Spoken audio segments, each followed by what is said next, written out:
भगवान का जो नाम है, भगवान का जो उच्चारण है, शिव नाम, पंचाक्षर मंत्र नमः शिवाय, षडाक्षर मंत्र ओम नमः शिवाय, श्री शिवाय नमस्तुभ्यम, ये शंकर भगवान के जितने जितने नाम हैं ये अमृत के तुल्य, औषधि देने वाले। एक बात हम कहना चाहेंगे, आप लोग अगर स्मरण किए होंगे, जब बहुत शरीर में ताप पड़ रहा हो, बहुत बुखार आ रहा हो, डॉक्टर अपना काम करे, वो डॉक्टर का काम है। दवाई देना डॉक्टर का काम है, वो दवाई भी देगा, औषधि भी देगा। डॉक्टर को भी दिखाओ, और डॉक्टर को दिखाते दिखाते साथ में जब शरीर में बहुत तेज बुखार आ रहा हो, ताप पड़ रहा हो, तो कोई वस्त्र गीला कर कर जब उसके सिर पर लगाया जाता है, तो श्री शिवाय नमस्तुभ्यम इस मंत्र का जाप करते रहिए, करते रहिए।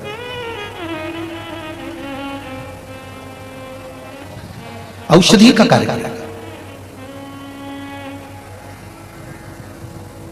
दुनिया के लोगों को यह नहीं मालूम था कि जिस बेलपत्री को हम भगवान शंकर पर समर्पित कर रहे हैं, यह बेलपत्री भी एक औषधि है।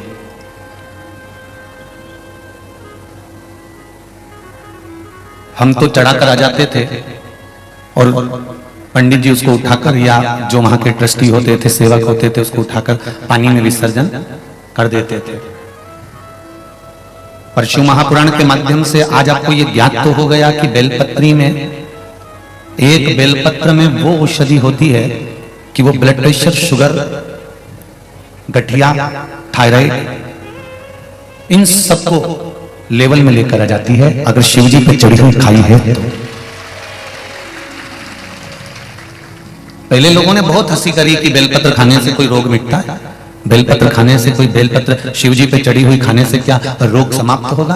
पर ये पर्चे जो ढेर सारे लोग भेज रहे हैं, इनको आप जब पढ़ेंगे, हम इन पर्चों को लेकर नहीं जाते। ये पर्चे सागर के पर्चे सागर में ही रहेंगे, जहां कथा करने जाते हैं वहां के पर्चे वहीं छोड़ देते हैं, और आप उस पर्चे को यहां से लेकर जाकर पढ़ाई कर सकते हो। उसमें मोबाइल नंबर भी देते हैं, आप उनसे बात भी कर सकते हो कि आपने ये पत्र लिखा था और आपको ये फायदा हुआ था।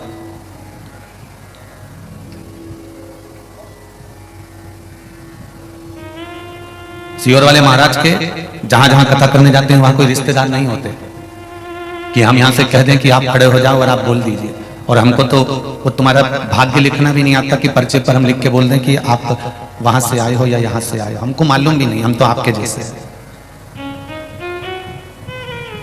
लिखा हुआ बाचते हैं तो केवल शिव महापुराण का बाचते हैं कि पुराण में लिखा है कि एक बेलपत्र का जो पत्ता है वो शिव को समर्पित कर देने के बाद, जैसे सत्यनारायण भगवान का प्रसाद अलग से कर रख दो और सत्यनारायण जी के सामने रख दो, पंचामृत सत्यनारायण जी के सामने रख दो और अलग से रख दो, जो भगवान के सामने सत्यनारायण का भोग लगा होगा उस प्रसाद में स्वाद आ जाएगा।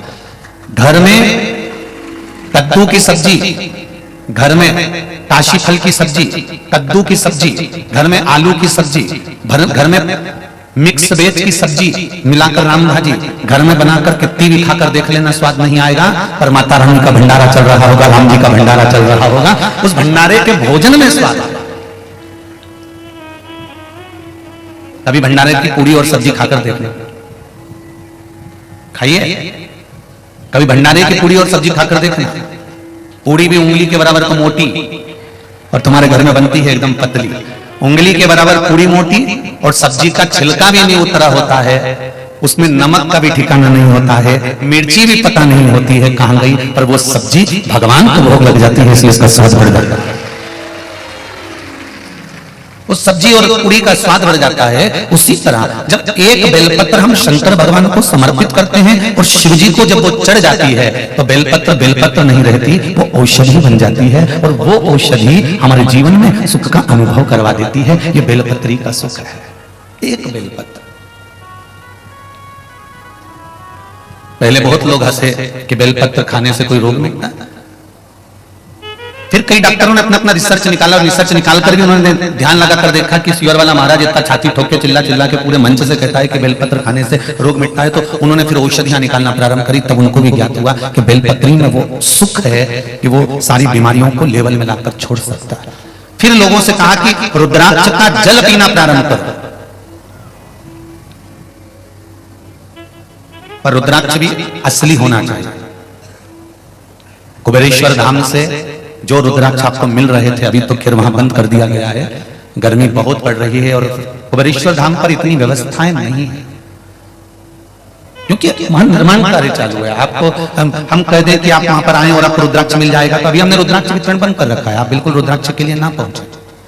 आपको जाना है तो कुबेरेश्वर बाबा की धरा को नमन करने जाइए, कंकर शंकर को नमन करने जाइए और कुबेरेश्वर बाबा को प्रणाम करने जाइए। ये केसरवानी जी जो कथा करवा रहे हैं, ये मोहन भैया, इनका परिवार कुबेरेश्वर धाम से आज से नहीं जुड़ा है। लगभग उनको 4 साल से लगातार हर 2 महीने में 3 महीने में वो कुबेरेश्वर धाम जाकर, हम मिले चाहे ना मिले, पर वो पहुंचकर बाबा को प्रणाम कर तो आ ही जाते। हर 2-3 महीने में मोहन भैया वहां पहुंच जाएंगे और वहां बाबा को लोट लगाकर प्रणाम कर आ जाएंगे। हम कहते भी हैं मोहन भैया अभी तो शंकर जी यहाँ पर स्थापित नहीं हुए, विराजमान नहीं हुए। का गुरु जी यहाँ का कंकर शंकर है, यहाँ पर जब से आ रहा हूँ तब से बाबा की कृपा है और मन इस भूमि हुआ है तो ना जाने बाबा क्या कृपा कर देता है, पता ही नहीं पड़ता। मैं इनको पूछा कि तुम हर 2-3 महीने में वहां पहुंच जाते? बस वो बुला लेता है, हम पहुंच जाते। व्यासपीठ से कहा गया कि रुद्राक्ष असली होना चाहिए। जो रुद्राक्ष आपको कुबेरेश्वर धाम से दिए जाते हैं वो रुद्राक्ष कोई साधारण नहीं है भाई। उस रुद्राक्ष को आप कभी योग लगेगा तो वहां आएंगे तो रुद्राक्ष के फल रहते हैं, उसका गलाकर उसका छिलका निकालना, धोना, फिर आप तक पहुंचाना, अभिषेक कर कर। रुद्राक्ष उत्सव जो हुआ था उसमें जो शिवलिंग बनता है उसके अंदर पूरे रुद्राक्षों को रोज प्रतिदिन भरना, निकालना, बोरियों में रखना, फिर प्रतिदिन लाखों रुद्राक्षों का अभिषेक कर कर उसको सिद्ध कर कर तैयार करना। और सिद्ध भी सियोर वाले महाराज की कोई सामर्थ्यता नहीं है कि वो सिद्ध कर ले, क्योंकि हम तो खुद ही सिद्ध नहीं है तो वो सिद्ध क्या करेंगे। इतना जरूर है कि विद्वान ब्राह्मण, कर्मकांडी ब्राह्मण जब अपने मंत्रों का उच्चारण करते हैं और रुद्राष्टाध्यायी से जब अभिषेक करते हैं और जितने लोग श्री शिवाय नमस्तुभ्यं का जाप कर कर उस शिवलिंग पर जब जल चढ़ाते हैं तो वो रुद्राक्ष सब अपने आप सिद्ध हो जाते हैं और बाबा की कृपा हो जाती है। इसलिए वहां के रुद्राक्ष की महत्वता ज्यादा होती है। आप बाजार से लेंगे उसका पानी पिएंगे और वही बात है ना कि सत्यनारायण भगवान का एक प्रसाद अलग रखा है और एक प्रसाद शिव जी के भगवान के सामने रखा है, उसकी कीमत, उसकी महत्वता। आपको बीच बीच में कहा कि रुद्राक्ष का जल पीना चाहिए। अगर कैंसर जैसी बीमारी है, ब्लड प्रेशर जैसी बीमारी है, या आपका डायलिसिस चल रहा है, या आपका लीवर किडनी गड़बड़ हो गया है, तो जो रुद्राक्ष आपको कुबेरेश्वर धाम से मिला हो, अभी तो खैर बंद है पर मिला हो और हो तो उसका जल ताम्र पात्र में उस रुद्राक्ष को डालकर पानी सुबह सुबह उसका 2 चम्मच 3 चम्मच दिन भर में 2-2 चम्मच पीना प्रारंभ करिए। आपको जीवन में सुख का अनुभव होगा, आनंद का अनुभव। एक पत्र है, उस पत्र में नाम है शिक्षा बिट्टू गौतम, अगरिया जेसी नगर जिला सागर से है। कहीं बैठे हो तो हाथ हिलाइएगा, कहीं बैठे हो तो हाथ हिलाइएगा। आप ही दोनों हाथ हिला दो। पत्र में लिखा है,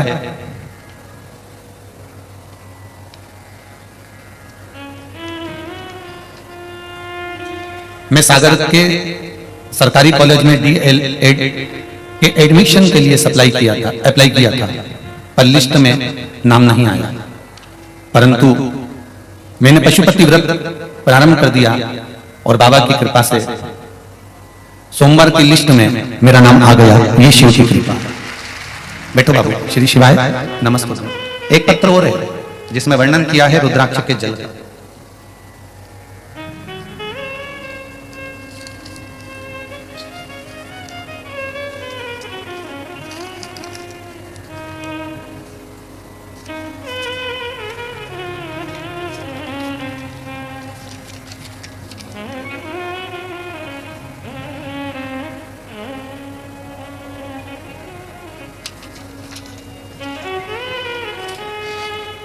मेरा नाम सुलेखा ठाकुर एवं मेरे पति का नाम भगवान सिंह ठाकुर है। मैं सीहोरा सागर मध्य प्रदेश से आई हूं। कहीं बैठी हैं? कहीं बैठी हो तो हाथ जरूर हिलाइएगा। पीछे हैं क्या? सुलेखा ठाकुर, पति का नाम है भगवान सिंह ठाकुर। मैं सीहोरा सागर मध्य प्रदेश से आई हूं। मेरे पति की अचानक 3 फरवरी 2022 को अचानक तबीयत खराब हो गई। भागवत अस्पताल में उनको भर्ती कर दिया गया। बताया गया गले की नस चौक हो गई है जिससे दिमाग में रक्त जाता है, ब्लड का सप्लाई बंद हो गया 90%। तब डॉक्टर का भी नाम लिखा है, हॉस्पिटल के भी नाम लिखे हैं, पर उनका हम वर्णन नहीं करेंगे।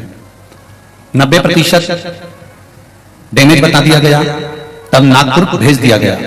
वहां के 3 अस्पताल में मना कर दिया गया कि ये ज्यादा ही भारी हो गया है। तब 8 लाख रुपए का खर्चा उस बीमारी का बताया गया था। बाबा से विनती कर हमने डॉक्टर से कहा अब तो केवल दवाई दे दो 1 महीने की और हमको जाने दो, अब शिव जी पे छोड़ देते हैं, बाबा जो करेगा करता रहेगा।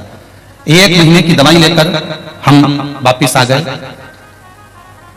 और वापिस आने के बाद 1 लोटा जल और रुद्राक्ष किसी से मिल गया और उस रुद्राक्ष का जल पिलाना प्रारंभ करा। फिर बंसल हॉस्पिटल में उनकी जांच कराई गई 1 महीने बाद, तो 30% वो ठीक हो चुके थे। वो बीमारी 30% बची थी।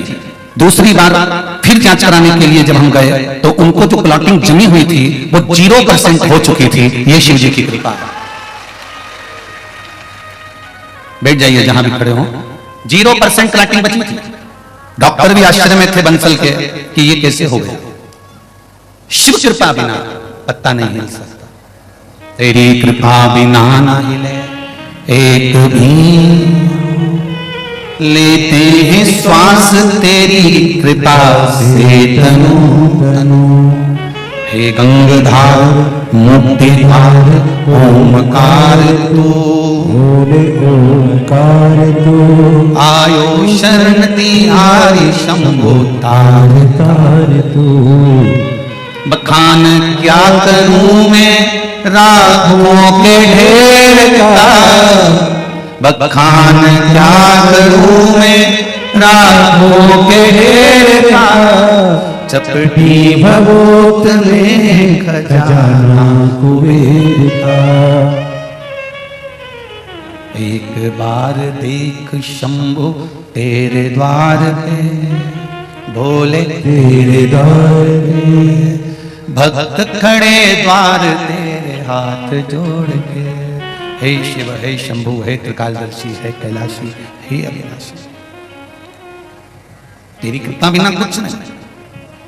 एक रुद्राक्ष, भले दुनिया के लोग कहते हैं कि 2 रुपया के रुद्राक्ष के चक्कर में लोग शिवर वाले महाराज के चक्कर में पड़े हैं, या वहां रुद्राक्ष बांट रहे हैं, या ये बेलपत्री का ये कोई फल होता है क्या, उसका कोई प्रतीक, इसका कोई आनंद होता है क्या। पर मेरा तो निवेदन है, विश्वास कर उस परमात्मा पर अगर कोई कुछ पीता भी है ना। मीराबाई के सामने जहर का प्याला आ गया और मीरा ने भगवान के सामने रखकर कह दिया ले ठाकुर आरोग ले। मीरा को क्या मालूम था जहर था, मीरा को परमात्मा पर विश्वास था।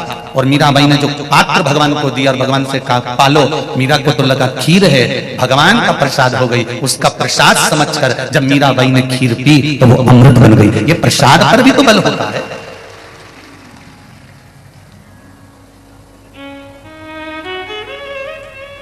एक बेलपत्र में, एक रुद्राक्ष में वो बल है, त्रिपुंड में वो बल है, भस्म में वो बल है, जिस बल के बल पर हम परमात्मा को प्राप्त कर सकते हैं।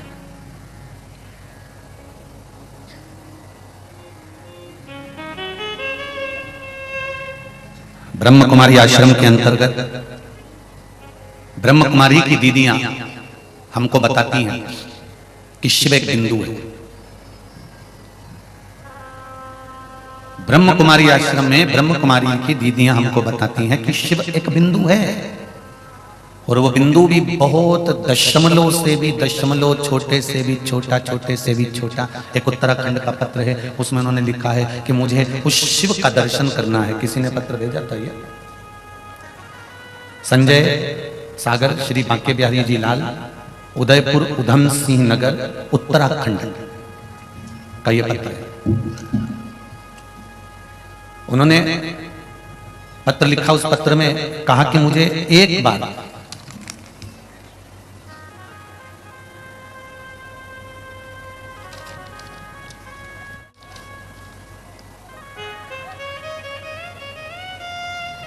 शिव एक बिंदु से भी बिंदु है, दशमलव से भी दशमलव, उस शंकर का मुझे दर्शन कैसे होगा? भाई बहुत सारे अगर बिंदुओं का दर्शन करना हो ना तो उसके लिए भी एक रेजर आता है, उस रेजर को घुमाया जाता है तो सूर्य की किरणों से, और सरल भाषा में समझ लो, तुम्हारे यहाँ कांच है, दर्पण है, धूप में खड़े होकर छांव की ओर दर्पण को करोगे तो धूप की जो रोशनी है उसमें बहुत बारीक बारीक बारीक बारीक बच्चे लोग देखते हैं, उसमें कण आते हैं, हवा। मेरा शिव, मेरा शंकर भी वो दशमलव से भी दशमलव बहुत छोटा सा बिंदु है। इसलिए बारंबार कहा जाता है कंकर में, जम के बोलो जरा, कंकर में शंकर है। हर हर महादेव, घर घर, केवल हर हर से मतलब नहीं है, घर घर महादेव, प्रत्येक घर के अंदर महादेव है। भले तुम्हारे यहाँ शिवलिंग हो ना हो, पर अगर छोटा सा भी कण का मात्र भी अगर कोई बिंदु तुम्हारे दरवाजे पर है, तुम्हारे यहाँ जितने मनुष्य निवास करते हैं, जितने भाई बंधु कुटुंब परिवार वाले रहते हैं, ये सब शिव ही तो है।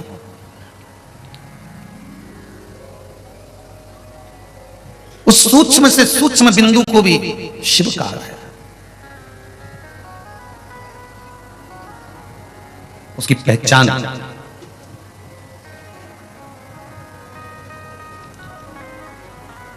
उसको जानना, पहचानना, स्मरण करना, उसका सुख है। एक बेलपत्री, मेरे को उम्मीद है सागर के जितने शिव मंदिर होंगे उस शिव मंदिर में आप लोग बेलपत्र चढ़ाने जाते होगे तो उठाकर जरूर लाते होगे, बोलो री जी, सही है। अब शिव मंदिर में निर्माल्य भी नहीं बचता कि पंडित जी को बाद में उठाकर ठंडा करने जाना पड़े या वहां के भक्तों को ठंडा करने जाना पड़े।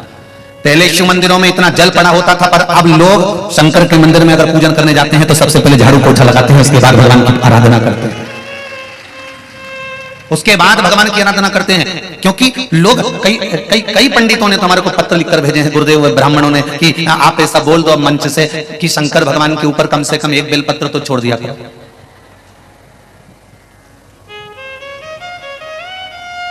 अमृत है उसका नाम, अमृत है उसकी औषधि।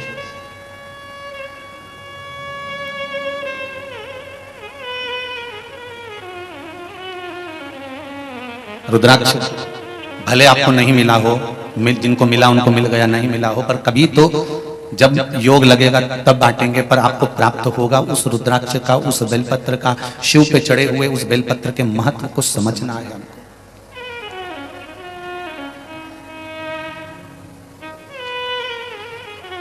हमें शंकर की उस अनुभूति को समझना है, शिव के उस आशीर्वाद को।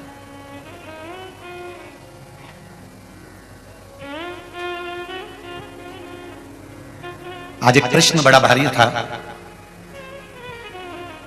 सुबह जब केसरवानी जी के घर पर सबसे मिल रहे थे तब किसी ने एक पत्र लिखा है।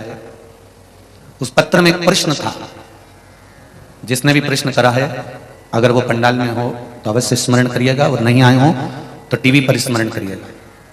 उस प्रश्न को तो हम यहां लेकर नहीं आए, वहां के सारे पर्चे वहीं रह गए। उसमें एक प्रश्न था, राम जी ने भगवान शंकर का धनुष माता जानकी के स्वयंवर में तोड़ा था,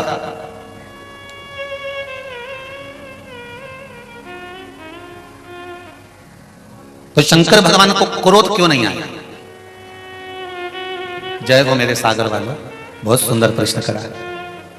प्रश्न अच्छा है, उसमें कोई गलत नहीं है, और ये जो प्रश्न करा है ये बहुत दमदार है, और ये सागर का ही कोई व्यक्ति कर सकता है जो गागर में भरा होगा, है? राम के सागर में जो डूबा होगा वही ये प्रश्न किया होगा, ऐसा नहीं है प्रश्न हल्का है।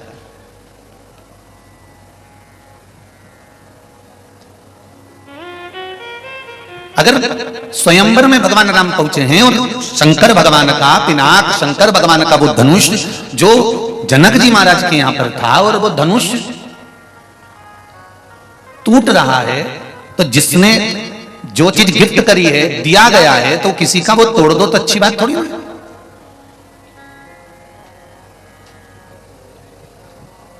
मेरी जीजियों और मेरे भाई, एक बात ध्यान रखना, इंगेजमेंट की जो अंगूठी होती है, सगाई की जो अंगूठी होती है ना, सारी अंगूठियां टूट जाए पर वो अंगूठी मत तोड़ना, और सारी उतर जाए पर वो मत उतारना।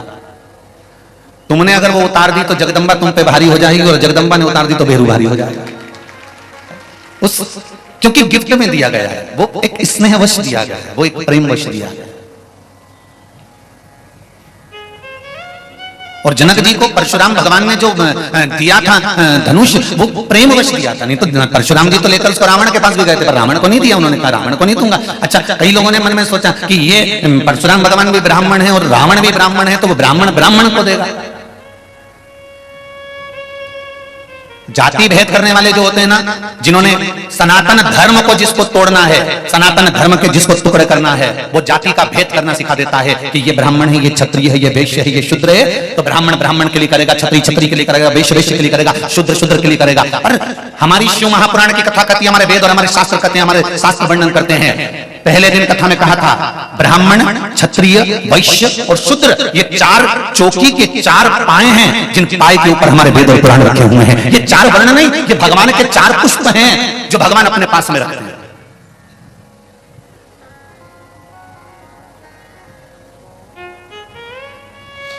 कई लोगों ने विचार करा कि परशुराम भगवान तो धनुष लेकर गए, वो रावण को देंगे, पर उन्होंने रावण को नहीं दिया। उन्होंने वो धनुष ले जाकर दिया है जनक जी को, और जनक जी को वो धनुष ले जाकर दिया और कहा ये धनुष आप रखिए। तो जनक जी ने पूछा इसका मैं क्या करूं, आप बताओ। कुछ नहीं, आपके पास में रखो, ये धरोहर में रखो, इसको संभाल के रखो, ये आपके लिए है। जब जरूरत पड़े आपको तब इस धनुष का प्रयोग करना। राजा जनक ने एक शब्द परशुराम भगवान से कहा था कि मुझे धनुष की जरूरत ही नहीं पड़ती है।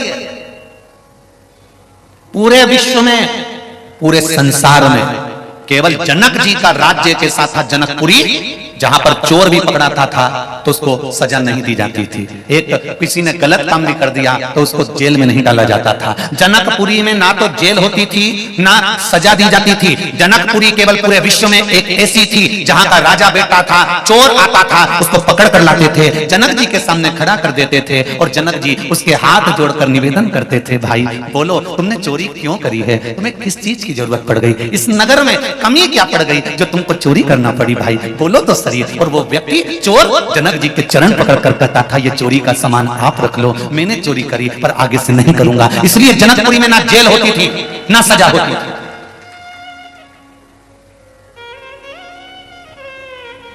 जिन सुखदेव जी महाराज ने राजा परीक्षित को श्रीमद् भागवत कथा सुनाई है, वेद व्यास जी के पुत्र श्री सुखदेव जी महाराज, महाज्ञानी, विद्वानों में विद्वान, प्रचंड विद्वान, जिन्होंने गर्भ में ही अपनी माता के गर्भ में बैठकर सारी कथा सुन ली थी, वो सुखदेव जी महाराज जिन्होंने अमर गुफा में तोते के अंडे से बाहर निकलकर अमरनाथ जी की कथा सुन ली थी। जरा विचार करिए कितना विद्वान होंगे सुखदेव जी। और सुखदेव जी महाराज का जन्म हुआ, जन्म होते से सुखदेव जी महाराज जाने लगे तो वेदव्यास जी ने कहा रुको, कहां जा रहे हैं, पहले गुरु मंत्र लो। सुखदेव जी महाराज कहने लगे मेरे जैसा विद्वान, प्रखंड पंडित, विद्वानों में मैं विद्वान, श्रेष्ठ ज्ञानी, मुझे क्या गुरु मंत्र की जरूरत है, मैं तो खुद दुनिया का गुरु हूं, मुझे कोई गुरु मंत्र की जरूरत नहीं है। वेदव्यास जी ने कहा संसार में आए हो तो गुरु तो बनाना ही पड़ेगा, तो मैं किसको गुरु बनाऊं। तो जनक जी के पास वेदव्यास जी ने कहा एक काम करो, जनकपुरी चले जाओ और जनक जी को गुरु बना लो। सुखदेव जी तो ठाका लगाकर हंसने लगे। सुखदेव जी ने कहा मैं एक संत और ब्राह्मण का पुत्र और एक क्षत्रिय को गुरु बनाऊंगा, एक राजा को गुरु, जाओ यहां से जनकपुरी जाओ। सुखदेव जी महाराज अहंकार रखकर, थोड़ा सा अभिमान रखकर जनकपुरी में चले गए। जनकपुरी में जाते से दरवाजे पर द्वारपालों से कहा, जाकर जनक जी से कहो महाज्ञानी, महाविद्वान, वेद व्यास जी के पुत्र, महामर्तंड, बड़े आनंद का सुख देने वाले विद्वानों में विद्वान श्री सुखदेव जी महाराज आए। बोलो जनक जी को जाकर जाओ।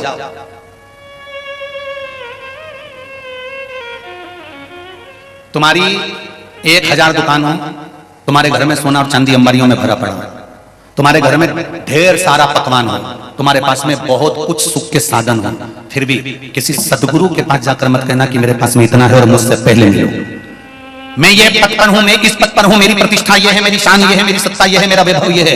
अगर सतगुरु के सामने जाना है, किसी गुरु के पास में जा रहे हो और कुछ लेने के लिए जा रहे हो, अपनी प्रतिष्ठा मत दिखाना, अपना पद मत दिखाना, जाते से गुरु के चरण पकड़ कर कहना मैं तो आपके चरणों का दास हूं, मेरी कोई प्रतिष्ठा नहीं, कोई पद नहीं, मैं केवल आपके चरणारविंद के बिंद के बस बल पर जी रहा हूं, आप मेरे पर कृपा कर दीजिए। अपना पद मत दिखाओ, अपनी प्रतिष्ठा मत दिखाओ, अपना यश मत दिखाओ कि मैं इस पद पर हूं, मेरी ये कुर्सी है, मेरा ये वैभव है, ये मेरी प्रतिष्ठा है, ये मेरी सत्ता है। मैं इस सत्ता सत्ता के बल पर हूं, मैं यहाँ का नगर सेठ हूं, मैं यहाँ का राजा हूं, मैं यहाँ का बेभगवान व्यक्ति हूं, ये हमें नहीं दिखाना।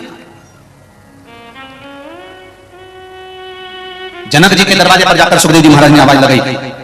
महाविद्वानों में विद्वान सुखदेव जी आए। जनक जी के पास सूचना पहुंच गई, जनक जी नहीं आए।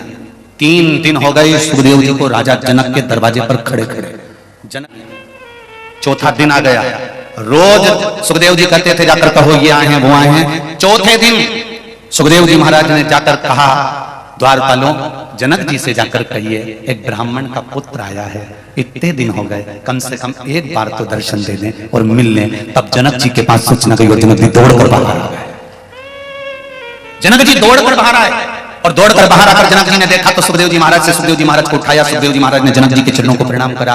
जनक जी ने कहा आप ब्राह्मण के पुत्र हैं, मुझे प्रणाम ना करिए, ये बताओ कैसे आना हुआ, मुझे गुरु मंत्र चाहिए। जनक जी ने कहा मैंने तो 3 दिन तक आपके चेहरे का भाव देखा था, आपको गुरु मंत्र की जरूरत ही नहीं थी, फिर आप मुझसे गुरु मंत्र क्यों ले रहे हैं? तो सुखदेव जी ने कहा ऐसा गुरु कहां मिलेगा मुझको, जिसकी यहाँ चोर भी पकड़ाता है तो मुंह पर कहकर जाता है, डाकू भी पकड़ाता है तो मुंह पर कहकर जाता है। आपके नगर में ना जेल है ना सजा है, ना कोई को मृत्यु दंड दिया जाता है, ना किसी को कारागार में डाला जाता है। आपके यहाँ ना तो जेल है ना सजा है। जनकपुरी एक ऐसी पुरी है ना यहाँ तो सजा होती है ना कोई जेल होती है। यहाँ तो जो आता है सामने बोलकर जाता है। ऐसा नगर का राजा और ऐसा गुरु संसार में कभी नहीं मिल सकता। सुखदेव जी ने जनक जी को अपना गुरु बनाया है। अब तुम ध्यान से सुनना, जिस भागवत को राजा परीक्षित को सुखदेव जी सुना रहे हैं, जिस सुखदेव जी के पिता श्री वेदव्यास जी हैं, जिन वेदव्यास जी को गणेश जी महाराज ने पूरी श्रीमद् भागवत कथा लिखकर बताई, जिन सुखदेव जी महाराज ने भगवान शंकर के मुख से अमर कथा सुनी, वो सुखदेव जी महाराज का गुरु कोई साधारण नहीं था, क्षत्रिय एक राजा जनक जी थे, क्योंकि जनक जी के मन में भेद नहीं होता था। परशुराम भगवान ने शंकर भगवान का जो धनुष दिया वो जनक जी को दिया, क्योंकि यहां धनुष का काम ही नहीं पड़ता।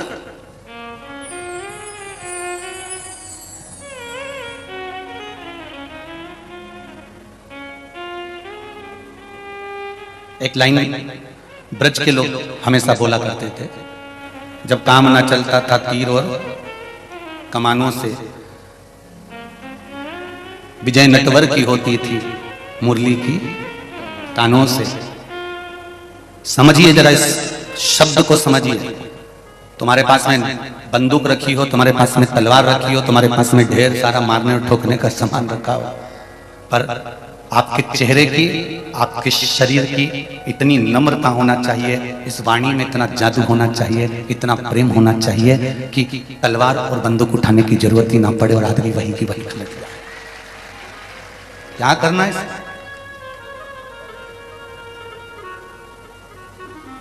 आज एक कोई मंदिर वाले बोल रहे थे कि हम गुरु जी का सम्मान करना चाहते हैं। हमारा निवेदन है आपसे, हमारा सम्मान कर कर क्या करोगे? सम्मान करना है तो जो अपना घर छोड़ छोड़कर 3-3 घंटे 4-4 घंटे कथा के पंडाल में बैठे हैं, सम्मान इनका होना चाहिए। अपना घर छोड़कर धूप में चलकर, मुंह पर कपड़ा लपेटकर तपतपाती हुई धूप में 2 व्हीलर गाड़ी से चलकर 10 रुपए खर्च कर ऑटो वाले को देकर वो जो धक्के खाकर यहां पहुंचता है, सम्मान तो इनका होना चाहिए।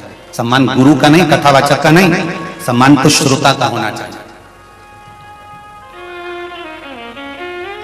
ये माइक तो ऐसी बीमारी है, किसी पगला को भी पकड़ा दो तो 3 घंटे बोल देता है, 2-3 घंटे तो कोई भी बोल लेता है। कोई वक्ता व्यासपीठ पर जो व्यास जी महाराज बनकर बैठते हैं, कथा करते हैं, चाहे भागवत करते हो, चाहे रामायण करते हो, चाहे शिवपुराण करते हो, चाहे विष्णु पुराण करते हो, चाहे नर्मदा पुराण करते हो, चाहे लिंग पुराण करते हो, चाहे नारद पुराण करते हो, चाहे ब्रह्मवेत्ता पुराण करते हो, कोई ब्राह्मण जब कथा में बैठकर व्यासपीठ पर बैठकर कथा करता है, उसमें ब्राह्मण का कुछ नहीं होता, उसमें वक्ता का कुछ नहीं होता। जो श्रोता कथा सुनने आते हैं ना, इनके भीतर जो भक्ति कथा के प्रति उमड़ती है, वो भक्ति वक्ता के पास जाती है, तब वक्ता इस व्यासपीठ से कुछ बोल पाता है। वक्ता का कुछ नहीं है।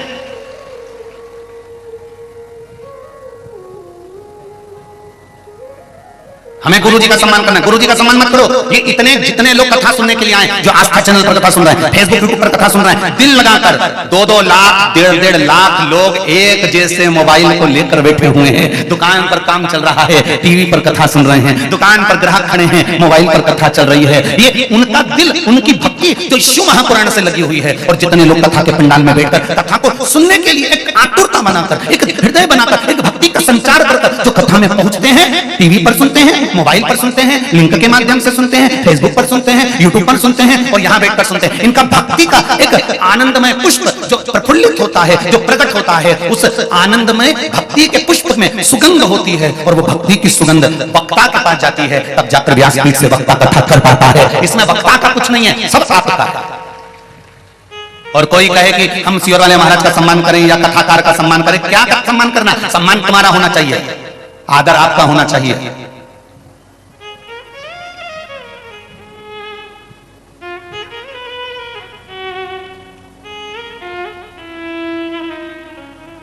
सम्मान तुम्हारा, आदर तुम्हारा। महाराज प्रश्न है, राजा जनक का धनुष शंकर जी का तोड़ा तो शिव को क्रोध क्यों नहीं आया? उसका उत्तर सुन लेना भाई, जिसने प्रश्न किया है। केसरवानी जी की यहाँ सुबह जो पत्र दिया है, उसका प्रश्न का उत्तर सुनिए। जब बाबा विश्वामित्र भगवान राम को लेकर धनुष यज्ञ में जा रहे थे, लक्ष्मण और राम जी को लेकर जब चल रहे थे,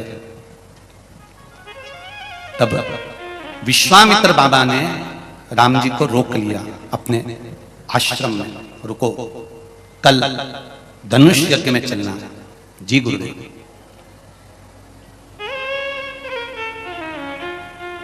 चलिए, चलोगे? हाँ गुरुदेव। तो चलने से पहले एक काम करना है। विश्वामित्र जी कर रहे, गुरु बहुत लंबी सोच लेता है। गुरु की जो दृष्टि होती है वो बहुत लंबी होती है, बहुत लंबी।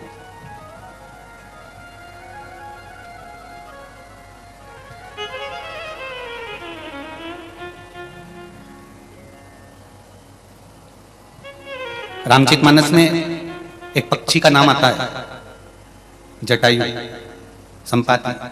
बोलो आता है कि नहीं आता? क्या कहता है वो?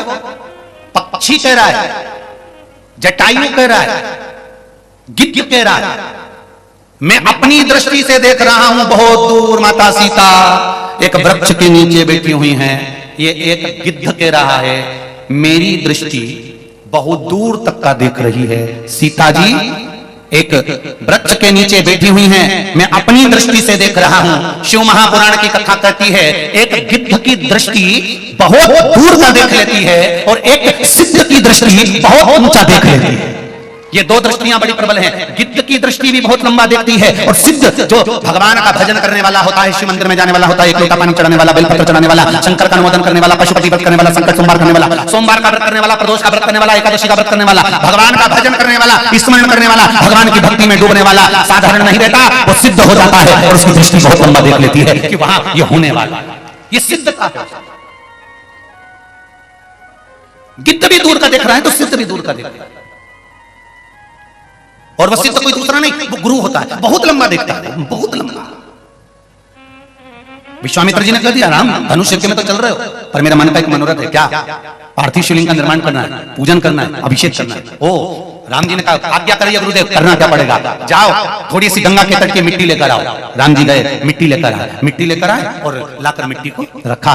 गुरु जी ने कहा, पार्थिव शिवलिंग बनाओ। और गुरु जी के सामने राम जी और लक्ष्मण जी ने मिलकर पूरी पूजन का साहित्य इकट्ठा करा। लक्ष्मण जी बेलपत्र लेने जा रहे हैं, दुर्वा लेने जा रहे हैं, तुलसी लेने जा रहे हैं, मंजरी लेने जा रहे हैं। लक्ष्मण जी सामग्री पर सामग्री लेने जा रहे हैं, अबीर गुलाल लेने जा रहे हैं। लक्ष्मण जी सारा चंदन आदि सामग्री लेकर आ गए और राम जी ने पार्थिव शिवलिंग का निर्माण करा। विश्वामित्र जी मंत्र पर मंत्र बोल रहे हैं और ब्राह्मण, गुरुजन, ऋषिजन सब अभिषेक का रुद्र अध्याय से भगवान राम जी से अभिषेक करवा रहे हैं और मेरे राम जी मेरे शंकर भगवान का अभिषेक कर रहे हैं। अभिषेक करने के बाद विश्वामित्र जी ने एक बेलपत्र मेरे राघव जी के हाथ में देकर कहा, ये शंकर भगवान को समर्पित कर दो और कहो धनुष यज्ञ में जा रहे हैं, उस धनुष यज्ञ की रक्षा आपको करना है, आपको संभालना है। वो बेलपत्र का बल कितना प्रबल था। विश्वामित्र जी ने जो राम जी से अभिषेक करवाया, पार्थिव शिवलिंग का निर्माण कराकर पूजन करवाया, पूजन कराकर भगवान का आराधना कर विसर्जन कर तब विश्वामित्र विश्वामित्र जी जनकपुरी की ओर चले। जब जनकपुरी की ओर चले तब सामने धनुष यज्ञ हो रहा है। एक से बढ़कर एक शूरवीर लंकाधिपति रावण तक उस धनुष को नहीं उठा पाए,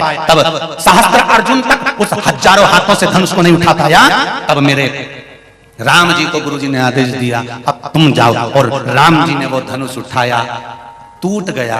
तो शंकर क्रोध क्यों नहीं करे? क्योंकि शंकर का आशीर्वाद लेकर चले थे, शंकर की ही कृपा हो गई कि अब धनुष में ही तोड़ सकता। राम जी धनुष को तोड़ नहीं रहे, शिव खुद तोड़।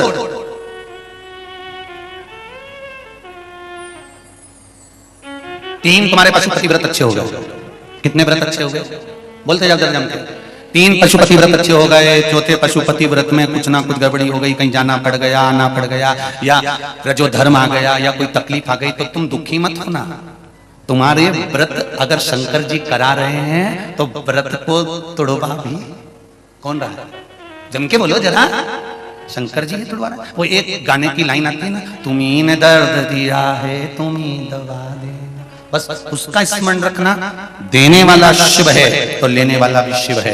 व्रत शंकर भगवान करा रहे हैं, और एकाध व्रत अगर खंडित हो गया, रुक गया, टूट गया, तो वो भी जान कर शंकर जी करा रहे हैं। क्योंकि शिव जी को मालूम है कि तेरी समस्या विकट है, 5 व्रत में पूरी नहीं होगी। इसलिए शंकर जी ने कहा थोड़ी सी सप्लीमेंट्री लगा ले। शिव जी ने कहा थोड़ी सी सप्लीमेंट्री लगा ले। एक काम कर कि 3 व्रत हो गए, चौथे व्रत में थोड़ा सा गैप कर तू केवल व्रत करेगी, भोजन करेगी, एक टाइम पूजन नहीं करेगी, तो ये सप्लीमेंट्री ही तो है। एक कॉपी एक्स्ट्रा लगा ले, थोड़ा सा बल बढ़ जाएगा। और वही हुआ। फिर वापिस एक व्रत पूर्ण चले गया, किसी किसी के 2 व्रत चले गए, फिर वापिस व्रत कर। शंकर जी ने कहा इतनी देर में तुम तेरी जो दुख की फाइल थी ना, उसको मैंने चेक कर लिया है। फाइल घूम गई थी, इसलिए तेरा रजस वाला धर्म आ गया था। फाइल घूम गई थी, इसलिए तुझे बाहर जाना पड़ गया था। फाइल घूम गई थी, इसलिए तेरे परिवार में कोई समाप्त हो गया था। फाइल घूम गई थी, इसलिए तेरे परिवार में कोई बच्चा हो गया था, तो उसमें सूतक सावड़ सब लग गया था, तू व्रत नहीं कर पाई थी। पिछले 3 और बीच के गैप हो गए, बाकी के 2 बाद में कर। फाइल मुझे मिल गई है, अब मैं निपटा दूंगा, कर व्रत पूरा, मैं तुझे फल दे दूंगा। ये शिव है,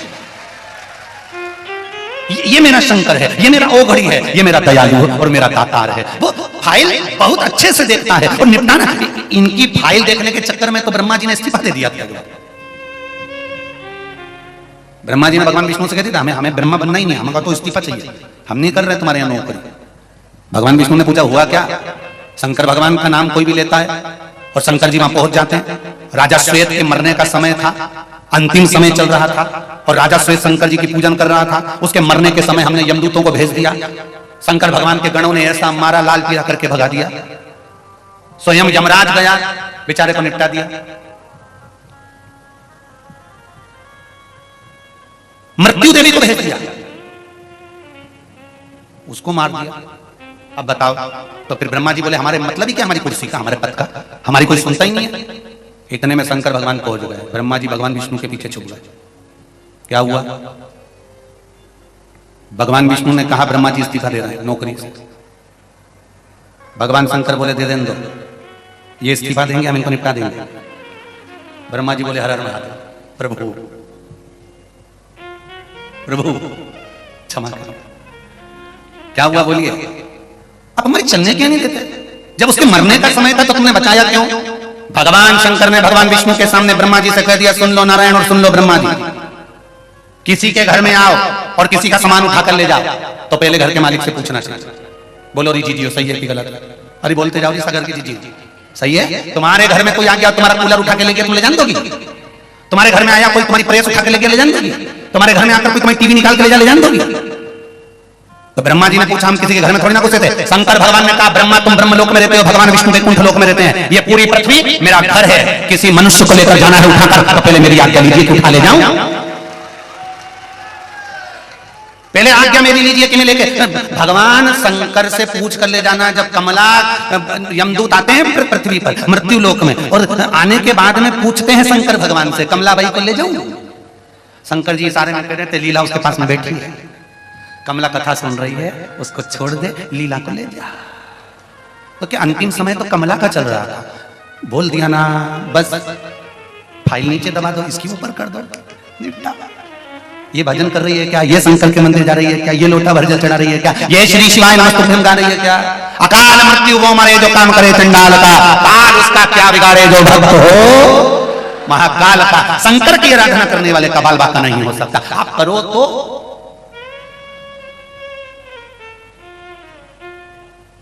भजन करो।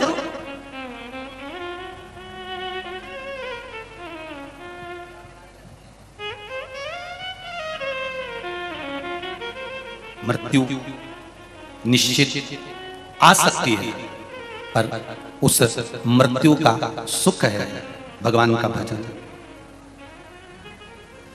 भगवान का स्मरण।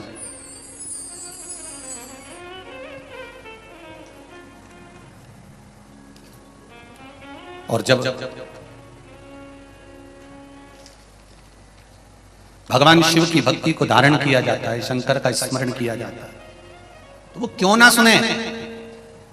भगवान राम शंकर भगवान की आराधना कर कर गए थे, इसलिए धनुष भी शंकर का था। तोड़ने वाले मेरे राम नहीं थे। कौन तोड़ रहा था? जम के बोलिए जरा। भगवान शिव तोड़ रहे थे। तुम्हारा व्रत तोड़ने की सामर्थ्यता किसी में नहीं है। तुमने कोई सामान बुलवाया तुम्हारे पति से, वो सामान लाने में देरी कर दे तो तुम 2 मिनट में महागौरी से कालरात्रि बन जाती हो। तो किसमें सामर्थ्यता तुम्हारा व्रत तोड़वा दे। अभी एक बार कुबेरेश्वर धाम में किसी ने पत्र भेज दिया था, और वो पत्र में लिखकर भेजा था कि गुरुजी से कहना जो बाजार में सामान मिला करे वो ही सामान बताया करें। हमारी पत्नी हमको बता के भेज देती, हम ढूंढ ढूंढ के थक जाकर कहती लेके ही आना।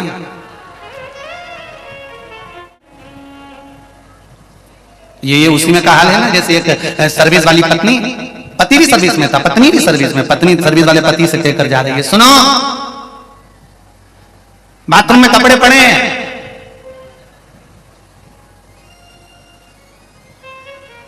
धो दोगे क्या? और नहीं तो फिर मैं आके धो दूंगी। अब पति दोनों बात समझ ले जरा अच्छे से, धो दोगे क्या? नहीं तो मैं आके धो दूंगी। पत्नी ने ये नहीं किया कि कपड़े धो दो, पत्नी ने कहा बाथरूम में कपड़े पड़े हैं, धो दोगे क्या? नहीं तो मैं आके धो दूंगी। अब पति उत्ती में समझ गया बेचारा, बाल्टी में डाल के उसको मालूम था कि ये कपड़े का नहीं बोल रही, धो दो का, उसको ये क्या तो कोई दूसरा नहीं तोड़ सकता। शिव के धनुष को शिव ही तोड़ सकता है, इसके सिवाय कोई नहीं तोड़ सकता। ये मेरे राम तो केवल धनुष को हाथ लगाए। और ये पूछा, परशुराम भगवान स्वयं आए, शंकर के अवतार परशुराम जी ने आकर राम जी से पूछा धनुष किसने तोड़ा? तो राम जी ने कहा ये कोई तोड़ने वाला दूसरा नहीं था, आपका दास ही होगा। राम जी जानते हैं ये परशुराम नहीं, शंकर का अवतार है परशुराम, और पहचान गए। तो कहा ये तोड़ने वाला कोई दूसरा नहीं, रामचरितमानस में ये तोड़ने वाला तुम्हारा कोई दास होगा। तो राम जी से पूछा तूने तोड़ कैसे दिया? तब राम जी ने परशुराम भगवान से कहा मैंने तो धनुष उठाया था, हाथ लगाया था, कब टूट गया मालूम नहीं पड़ा, पता ही नहीं। किसी किसी की किस्मत में ही ऐसा होता है। बेचारा टीवी चालू कर रहा था, टीवी फूट गई, किस्मत में लिखा। किसी किसी कोई कोई बेचारी की किस्मत में ऐसा ही होता है। नए कप निकाले चाय के रखे और सबको चाय पिला के बाथरूम में रख के आई और एक बार में ट्रे धड़ गई। किसी किसी की किस्मत में रहता है। कोई कोई बहुत अच्छा करना चाहता है, बहुत बढ़िया करना चाहता है, पर फिर भी उसके बुरा ही हो जाता है। अब करे क्या?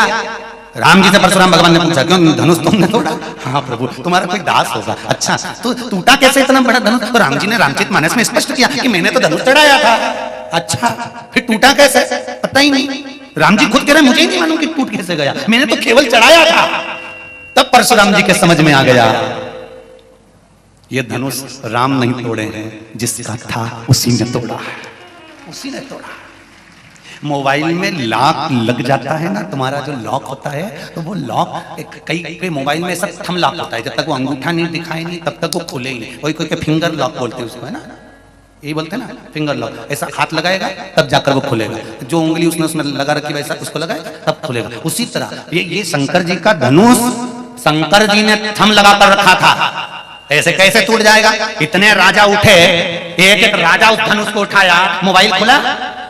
अरे बोलो तो समय लाख खोला, मोबाइल उठा नहीं, धनुष उठा नहीं, एक से बढ़कर एक राजा। सहस्त्रार्जुन आया, हजारों हाथों से उठाने लगा, पर थम नहीं लगा था, तो नहीं उठा। रावण आया, उससे नहीं उठा। एक से बढ़कर एक वीर से वीर राजा आए, उन्होंने उठाया। जनक जी महाराज की तो आंख में आंसू थे। इनकी उम्र देख रहे हो, कितनी छोटी उम्र है।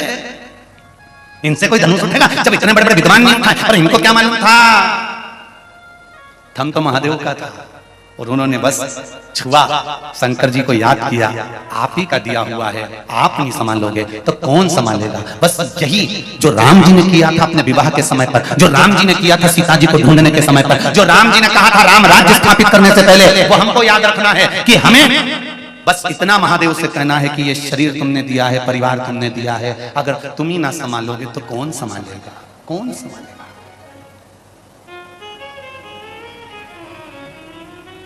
एक भजन की लाइन आप लोग हमेशा गाते हैं, वो है तो फिल्म का भजन। ये आपने दिया है, परिवार आपका है, कुटुंब आपका है, सब कुछ आपका है, आप नहीं संभालेंगे तो कौन संभाले। धनुष किसका था, जम के बोलो जरा, शिव जी का। तोड़ा किसने, राम जी तो केवल निमित्त थे, तोड़ा भी कोई दूसरा। शरीर किसने दिया आपका और हमारा, भगवान ने। तो पेट कौन भरेगा, जम के बोलो जरा, भगवान। दुनिया के लोगों से थोड़ा बहुत पैसा मांग कर ले आओगे तो 10 दिन चलेगा, पर देवाधिदेव महादेव से मांग कर ले आओगे तो जिंदगी भर चलेगा।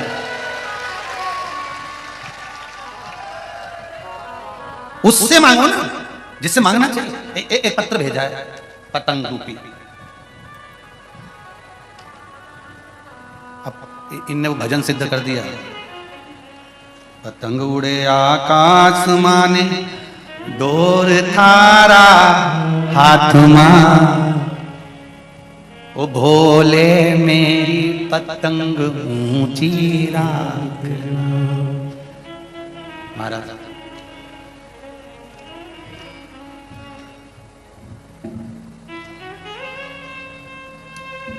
अमित कुमार सोनी, जया सोनी, सक्षम, तारणी सोनी कहीं बैठे हैं? अच्छा उधर हैं, दोनों हाथ हिला दो एक बार, हर हर महादेव। पतंग बहुत जोरदार बनाई जी हो, बाबा की कृपा।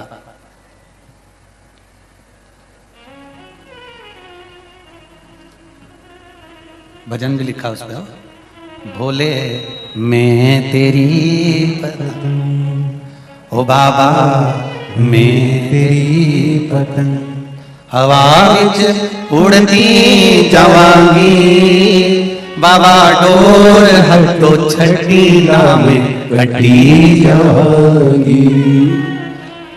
गुरुदेव, लॉकडाउन के बाद हम लोग बहुत परेशान हो गए थे, इतनी तकलीफ हो गई थी गुरुजी कि 10-20 रुपए के लिए भी मोहताज हो गए थे। पर देवाधिदेव महादेव की कृपा, एक बार कथा श्रवण करी, उसमें शिवजी के मंदिर जाने का वर्णन सुना। तब मैंने अपने पति को कहा कि आप शंकर के मंदिर तो चलो एक बार। जब इतना कहते हैं गुरुजी तो चलकर बोलने में क्या जाता है, दिल से अपन उनसे कहें तो सही। शिवजी के मंदिर लेकर गई, साथ में पूजन का सामान लेकर गई, अभिषेक किया। वो पहली बार शिव मंदिर में जाकर शंकर का अभिषेक किया था। गुरुदेव, बाबा ने उस दिन से हमारे घर की पतंग को थाम लिया और बाबा ने सब खुशियां दे दी। अब कोई कमी नहीं है और हम लोग बड़े प्रसन्न हैं। बैठो बाबू बैठो, श्री शिवाय नमस्ते। बैठे, एक बार बस दिल से जाकर कहना है उसको कि ये परिवार, ये कुटुंब, ये कबीला, ये सब कुछ आपका है, आप दूसरा कोई नहीं। किसका बनाया हुआ है? माता के गर्भ से जब पैदा हुए थे तुमको तो ये भी नहीं मालूम था कि किस कुल में पैदा हुए। माता के गर्भ से जब जन्मे थे तुम्हें ये नहीं मालूम था कि तुम्हारा पूरा शरीर अच्छा होगा। उसको धन्यवाद देते रहा करो उस परमात्मा को कि तूने अच्छा शरीर दिया, हाथ, नेत्र, मुख, श्रवण शक्ति, पांव, घर, परिवार सब अच्छा दिया। और तेरी कृपा है अच्छे कुल में जन्म दिया। तेरी कृपा है अच्छे कुल में जन्म दिया, सागर में जन्म दिया। ये तेरी कृपा है मध्य प्रदेश में जन्म दिया।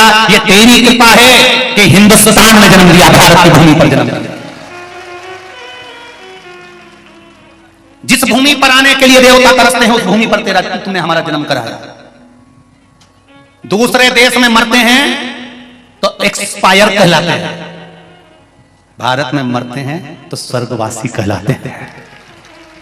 एक बेवड़ा भी मरे ना पी के, उसके नाम के आगे भी लिखा है स्वर्गवासी, नहीं तो लिख देते एक्सपायर, डेथ हो गई, मर गया। भारत देश को छोड़कर दूसरे देश में मरोगे तो एक्सपायर कहलाओगे, डेथ हो गई कहलाओगे। पर गंदे से गंदा काम करने वाला भी भारत की भूमि पर अगर मरता है, भारत माता की गोद में मरता है, तो डेथ या एक्सपायर नहीं, स्वर्गवासी लिखाता है, क्योंकि यहाँ की भूमि का कंकर शंकर है, तो वहां पहुंचा दिया जाता है। साधारण नहीं है मृत्यु।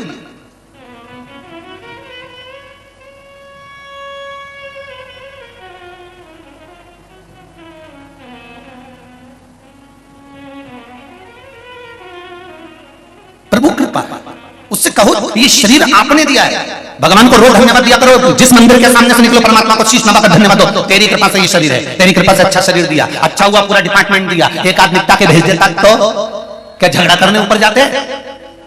या 3 बत्ती पे या 4 बत्ती पे ले जाकर बिठा देता कटोरा पकड़ कर, तो भगवान को धन्यवाद देना, तूने मेरे को कटोरा नहीं पकड़ाया, तूने मुझे इस लायक बनाया है कि मैं भी दोनों हाथों से दान कर सकूं। ये तेरी कृपा, ये तेरी उदारता, ये तेरी दया।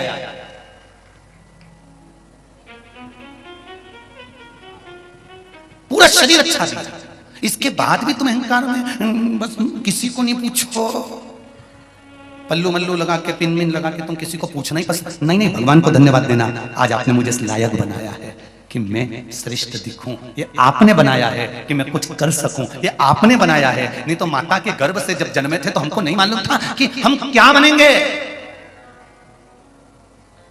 कितनी कृपा उसकी। पैदा हुए थे तो नौकरी करने गए थे क्या? सर्विस करने गए थे? नहीं, पैदा होते से ही माता के स्तनों में दूध दिया और तुम्हारा भरण पोषण करवाया। बड़े हुए तुम्हारा भाग्य उसने बनाया, मकान, घर, पत्नी, बच्चे, परिवार सब उसी ने दिया। जो पत्नी मिली है वो भी भाग्य से मिली है, जो पति मिला है वो भी भाग्य से मिला है। कभी इनको बुरा भला मत कहो, ये कहो अच्छी मिल गई तो भी प्रभु की कृपा और बुरी मिल गई बोलते तो जाओ तो भी प्रभु की कृपा।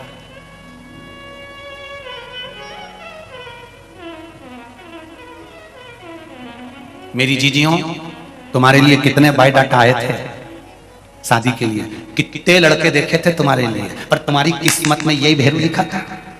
जरा विचार करिए, इतने ढूंढने के बाद ये मिला है। और मेरे भाइयों से निवेदन है, जरा विचार करना, कितनी लड़कियों के फोटो आए, कितनी जगह बात चली, कितनी जगह बात चली, उसके बाद किस्मत में यही जगदम्बा लिखी थी। जरा विचार करिए, मतलब संबंध परमात्मा ने बनाकर रखा था कि कहां होना है, किसके साथ होना है, बदला लेने वाली कौन मिलेगी, कौन बदला लेगा। तूने किसका धन खा रखा था तो वो हमेशा तेरा धन ले जाके धागे वाली बाई को देगी। ये तो उसको मालूम था परमात्मा को कि तेरे धन का भोग इसका तूने खाया था, इसलिए तू खाएगा, तू कोई दूसरा नहीं।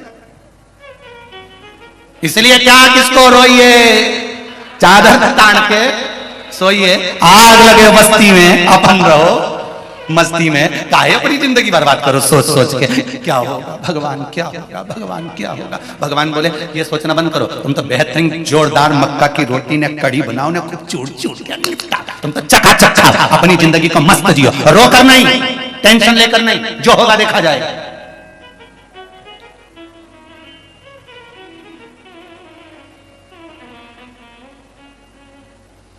शिव आराधना करिए महाराज, बस एक बात का ध्यान रखना, गुणवानों के पास बैठने का प्रयास करना, अवगुणों के पास में नहीं। जब डॉक्टर किसी का ऑपरेशन करते हैं ना, तो सबसे पहले एक काम करते हैं, हाथ में ग्लव्स पहनने से पहले डॉक्टर एक काम करता है, मुंह पर मास्क लगाता है। सही है कि गलत है? अरे जम के बोलो जरा। ऑपरेशन करने से पहले डॉक्टर की चतुरता यह है कि डॉक्टर सबसे पहले मुंह पर पट्टी बांधता है, मास्क लगाता है, उसके बाद ग्लव्स पहनकर फिर ऑपरेशन करता है। कोई डॉक्टर से पूछे कि तुमने मुंह पर पट्टी क्यों बांधी है, डॉक्टर कहता है जिसका ऑपरेशन कर रहे हैं इसका इन्फेक्शन हमें ना हो, इसलिए मुंह पर पट्टी बांधी जाती है। बस ये डॉक्टर की चतुरता तुम्हारे भीतर होना चाहिए। कोई गाली दे, आप शब्द कहे, कोई मरीज समझ लो उसको, गाली देने वाले को मरीज समझो, आप शब्द बोलने वाले को मरीज समझो, ताना देने वाले को मरीज समझो, और जो आड़ा टेढ़ा बोले तुम्हारे लिए समझ लेना इसका ऑपरेशन चल रहा है, इसलिए मुंह पर पट्टी बांधो, चुपचाप से निकल लो।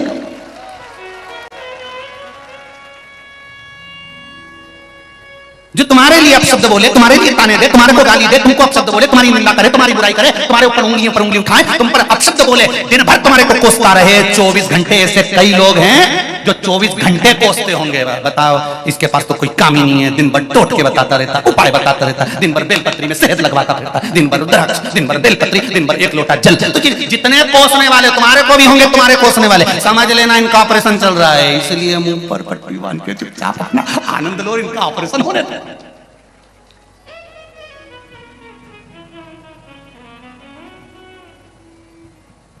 इनका रोग, जिसका एक बार ऑपरेशन हो जाता है ना, वो इतनी जल्दी ठीक नहीं होता, फिर रोग बढ़ जाता है।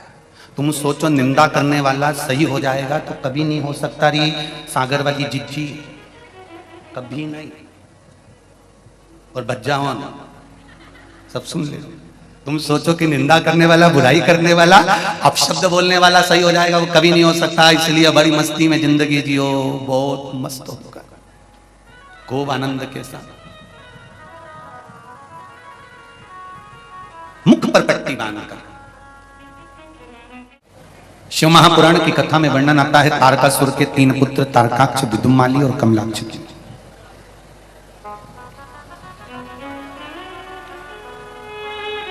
इन तीनों को मारने के लिए भगवान शंकर ने पशुपति नाथ बने थे। बोल पशुपति नाथ भगवान की। शिव जी का एक नाम है पशुपति नाथ। पशुपति व्रत करने वाले लोग, मेरे बहन, मेरे भाई लोग, बच्चे, स्मरण में रहे कि जिस दिन आप पशुपति व्रत उठाएं, सुबह के समय पर जो थाली पूजन की लेकर जाए, पशुपति नाथ के 5 व्रत होते हैं, छठा नहीं होता। कितने होते हैं? 5। पहले व्रत में थाली लेकर जब सुबह के समय पूजन करने मंदिर जाएं, अभिषेक पूजन कर कर बाबा से विनती कर कर आए, वही थाली में सामान उतना लेकर जाना कि शाम की पूजन भी हो जाए। प्रदोष काल की भी पूजन, शाम के समय की पूजन भी हो जाए। थाली वापस ले आए, रख दें उसको ढककर। शाम को जब पूजन करने जाएं तो 6 दिए, मीठे का प्रसाद,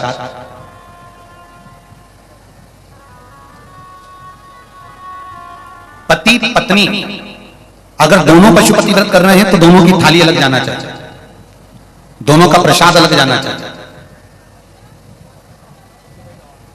कढ़ाई में से प्रसाद के 2 हिस्से नहीं होना चाहिए। कई माताएं बड़ी चतुर होती है कि 2 थाली लगना है, पति भी पशुपति व्रत कर रहे हैं तो अपन हलवा बना लेते हैं सीधा, आधा इनके काम आ जाएगा, आधा हमारे काम आ जाएगा। मतलब पहले ही कढ़ैया में 2 हिस्से होगा तो वो प्रसाद स्वीकार नहीं होगा। विशेष ध्यान रखना।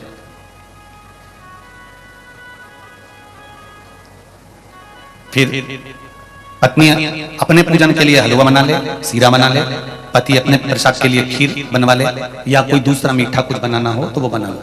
पर जो प्रसाद कढ़ैया में अगर सीरा बनाया है, हलवा बनाया है या खीर बनाई है, तो ये हिसाब से नहीं करना चाहिए कि इनके भी काम आ जाएगी और अपने भी काम आ जाएगी। तो मतलब प्रसाद के 2 हिस्से आपने उसी समय पर कर दिए, तो वो व्रत की स्वीकृति नहीं है। इसका विशेष ध्यान रखें।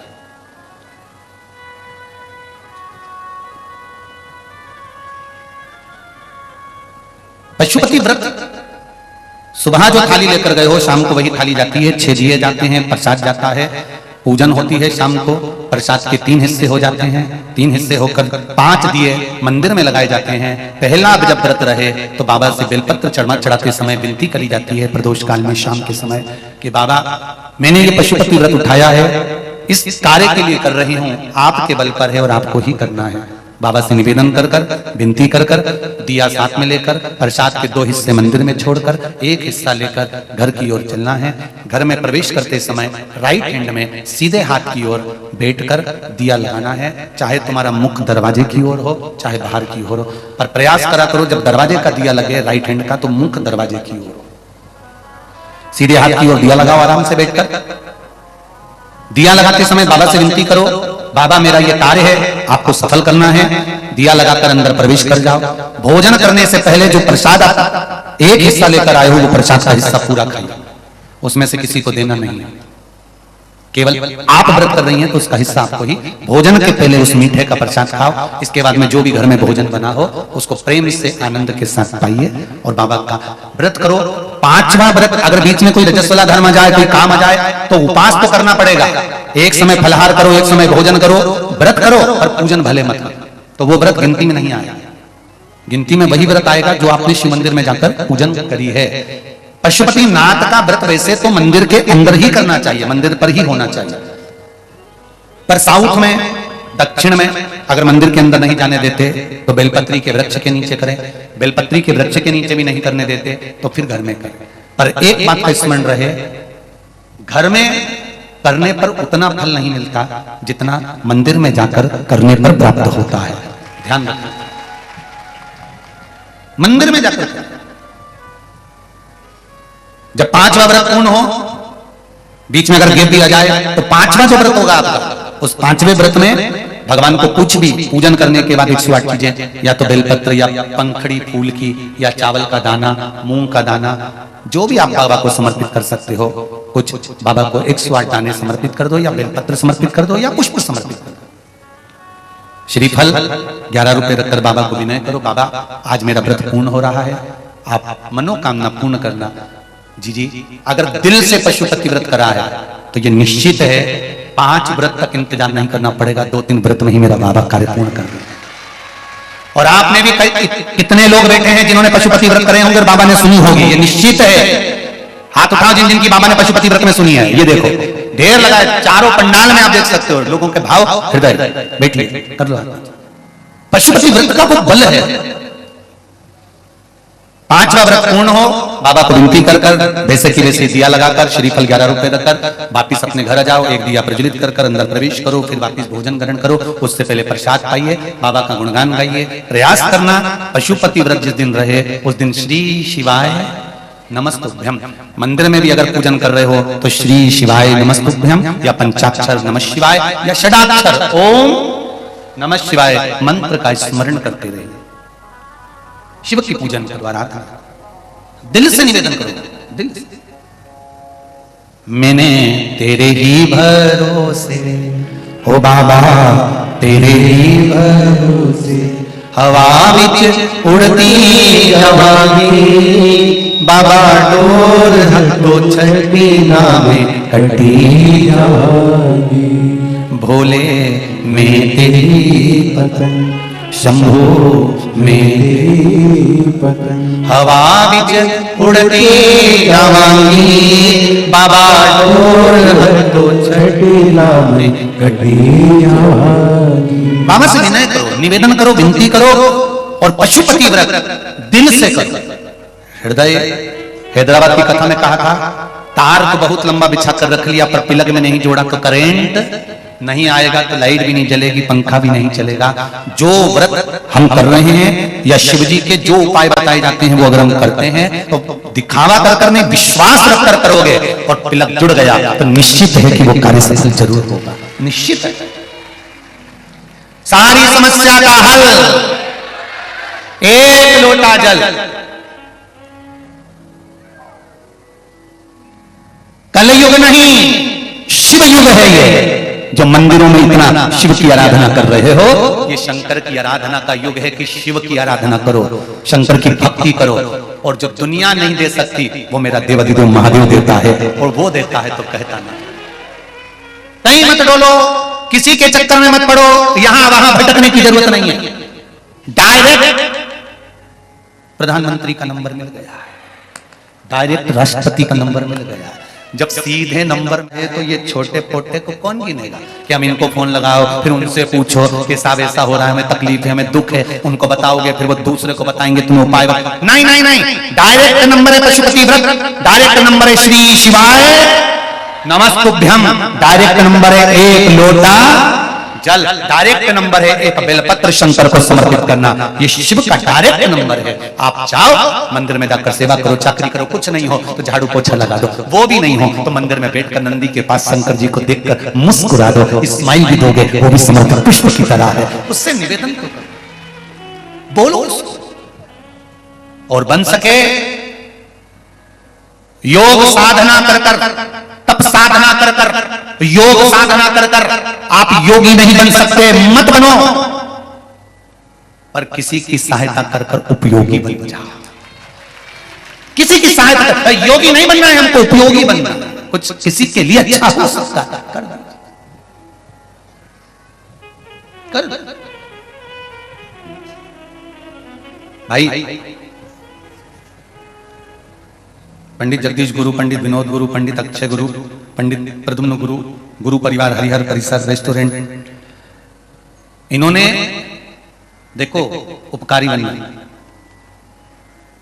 पूरी होटल भक्तों के रुकने के लिए और व्यवस्था के लिए और वहां भोजन बनाने के लिए दे दी। ये शिव कृपा। विशाल पंजवानी काना बेकर्स वाले निःशुल्क पानी का प्याऊ और प्रतिदिन रोज शरबत बंटवारा, ये उपकारी वाली बात है, ये शिव कृपा। एक कोई सेव वाले हैं सागर के, वो 3000 थैली नमकीन की लिए आए और देकर चले गए, रोज बट रहा है। हम कल आए थे यहाँ पर, हमारी आदत में है जहां भी कथा होती है उस पंडाल में जो भक्त रुकते हैं 7 दिन में 1 दिन जाकर उनसे जरूर मिलते हैं। तो कल हम आए थे तो बातचीत रात को जब करी तो मालूम पड़ा, हमने पूछ लिया, हम तो पूछने की आदत है कि केसरवानी परिवार भोजन करा रहा है कि नहीं करा रहा है, व्यवस्था दे रहा है कि नहीं दे रहा है। तो जितने भी लोग यहाँ आए हुए हैं, कोई आसाम से, कोई बिहार से, कोई कानपुर लखनऊ से, कोई कहीं से, कोई कहीं से, जो लोग सागर को छोड़कर बाहर से आए, हाथ उठाना कितने लोग आए सागर को छोड़कर? अरे बहुत सारे, और धर लो वापिस। तो जो लोग बाहर से आए हैं और रात को यहाँ रुके हुए हैं, उनके लिए हम पूछे कि भोजन की व्यवस्था क्या है। तो जितने भी लोग मिले जिनसे बात हुई कल रात्रि को, सब ने कहा गुरुदेव बड़ी व्यवस्था कर रखी है, मेरा केसरवानी परिवार को धन्य है, ऐसे माता पिता और ऐसे पुत्र और पुत्र वधु हैं जिन्होंने इतना सुंदर रात्रि की व्यवस्था हुई।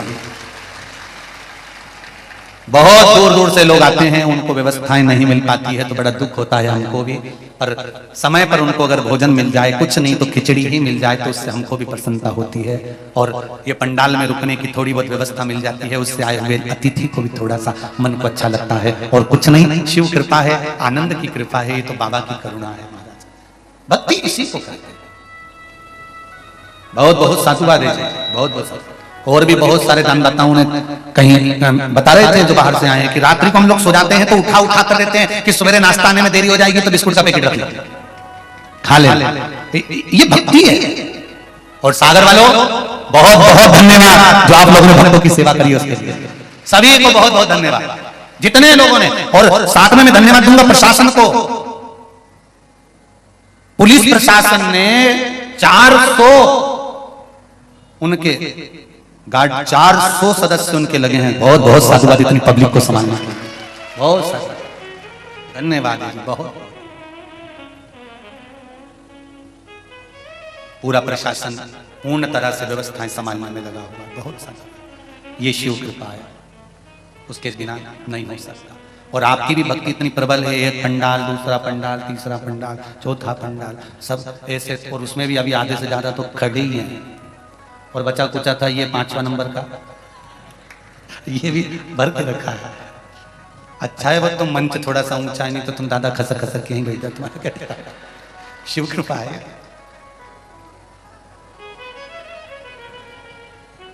शिव की कृपा है, भक्ति है, बल महाराज। तारकासुर के 3 पुत्र तारकाक्ष, विदुम्माली और कमलाक्ष की ये तीनों के प्राण छूट गए, तीनों मर गए। और इनके मृत्यु के पश्चात जो भगवान शंकर का एक स्वरूप उत्पन्न हुआ है वो पशुपतिनाथ का स्वरूप उत्पन्न हुआ। इस व्रत की इतनी प्रबलता क्यों है? कारण क्या हुआ? क्यों पशुपति व्रत की महत्वता है? क्यों वर्णन आता है शिव महापुराण के अंतर्गत? शिव महापुराण में वर्णन आता है, साथ में एक महाभारत के कौन सा पर्व है उसमें भी इसका वर्णन आता है, पशुपति व्रत का। पशुपति व्रत का जिस समय पर भगवान कृष्ण के पास में पांडव जाकर कहते हैं कि प्रभु हमें बताओ, हमें वैकुंठ मिलेगा कि नरक मिलेगा, तब भगवान कृष्ण ने कहा तुमने कोई बहुत अच्छा कार्य नहीं करा जो तुमको वैकुंठ मिल जाए। तुम्हारे अपनों का तुमने वध किया, गुरु का तुमने वध करा है, सामने सेना में कई ब्राह्मण भी युद्ध लड़ रहे थे कौरवों की ओर से, उनका तुमने वध करा है। इसलिए पांडव तुम्हें तो नरक का भोग तो भोगना पड़ेगा। पांडवों की आंख में आंसू भर गए, हमारी इस नरक का भोग ना भोगना पड़े उसके लिए कोई उपाय बताएं। तब भगवान कृष्ण ने कहा कि तुम शंकर की आराधना करो, शिव जी का गुणगान करो, शिव को ढूंढो और उनसे पूछो कि मुझे नरक ना भोगना पड़े उसके लिए क्या करना पड़ेगा। तब भगवान शंकर को ढूंढने के लिए पांडव चले। यह महाभारत का चरित्र है। और ढूंढते ढूंढते चलते चलते सब दूर जाते, जहां ये भगवान शंकर को ढूंढने जाते, शंकर भगवान वहीं से ओझल हो जाते, छुप जाते। ढूंढते ढूंढते ये पहुंच गए नर नारायण पर्वत पर। इन्होंने सोच लिया व्यक्ति ऊपर आ गए, यहां से अब शंकर जी को पाए बिगर नहीं जाएंगे। बैठ गए वहीं तप साधना करने के लिए। अपार ठंड, अपार बर्फ गिर रहा है और पांडव बैठे हैं शिव को पाने के। शंकर भगवान इनकी परीक्षा लेने के लिए वहां से शिव जी गायब हो गए, एक बेल का रूप रखकर चले गए। महाभारत कथा में पशुपति व्रत की कथा का वर्णन सुनिए। शिव गए, शंकर भगवान एक नंदी बनकर वहां से ओझल हो गए। कई दिन तक पांडव नर नारायण पर्वत पर बैठकर तप करते रहे। बैठे आए भगवान शंकर, भगवान शिव बेल का रूप लेकर आए, नंदी का रूप लेकर आए। और नंदी का रूप लेकर आकर भगवान शंकर उनके सामने प्रकट हो गए। प्रकट होने के बाद शंकर भगवान वहां से जाने लगे, एक कंदरा में समाने लगे। तब पूंछ पकड़कर भीम ने शिव जी को खींचना चाहा। शंकर भगवान का ये शीश वहां भीतर के भीतर रहकर टूटकर दूसरी जगह चले गया। शंकर जी का जो नंदी का भाग था पीठ और ऊपर का भाग उबड़, वो वहीं की वहीं रह गए। तब अर्जुन ने आवाज लगाकर कहा, मेरे कृष्ण की आन है शिव जी, आप आओ तो सही। उस स्थान पर केदारेश्वर महादेव प्रकट हो गए, भगवान शिव प्रकट हो गए। भगवान शंकर ने कहा, मैं पशु बनकर छुपा हूं और तुमने मुझे प्रकट करा, तुमने मेरी प्राकट्यता करी है। आज मेरा दर्शन तुमको हुआ है। इतने दिन तक तुम धारण कर कर बेलपत्र चढ़ाते थे, दीप लगाते थे, मेरी आराधना करते थे। यही व्रत का फल, इसी पशुपति व्रत का दर्शन किया। इसलिए तुम जाओ, तुम्हारे लिए वैकुंठ के मार्ग खुले हुए हैं। पर एक बात याद रखना, थोड़ी देर के लिए तुम्हें नरक का भोग तो भोगना पड़ेगा, क्योंकि तुमने अपने हाथों से कर्म बेकार करा है। इसलिए आपको रोज कथा में कहते हैं, मत बुरे कर्म कर बंदे वरना पछताएगा। भगवान की आंखों से तू बच नहीं पाएगा, तू बच नहीं पाएगा। अरे ओ अज्ञानी मत करना दानी, तेरे कर्म का फल भी तू ही पाएगा। जैसा किया तूने तेरे आगे आएगा। मत बुरे कर्म कर बंदे वरना पछताएगा। भगवान की आंखों से तो बच नहीं पाएगा, तो बच नहीं पाएगा। शिव की आराधना करना चले। पशुपति व्रत का प्रमाण कितना प्रबल है। शंकर भगवान पशु बनकर देवताओं के हित के लिए तारकाक्ष, दुम्माली और कमलाक्षकी को मारते हैं। माता पार्वती उनके वियोग को देखकर रोती हैं, बिलखती हैं। आंखों से आंसू माता पार्वती के बह रहा है। माता पार्वती के नैनों से अश्रु बह रहे हैं। देव ऋषि नारद का आगमन हुआ। श्रीमन नारायण, श्रीमन नारायण, श्रीमन नारायण। देव ऋषि नारद का आगमन हुआ तो पार्वती जी ने हाथ जोड़कर निवेदन करा, देव ऋषि नारद को, आप मेरे गुरु हो।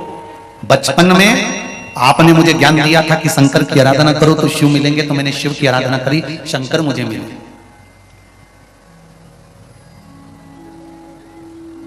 ना जाने कितने सोमवार के व्रत करे तब पार्वती जी को शंकर जी मिले।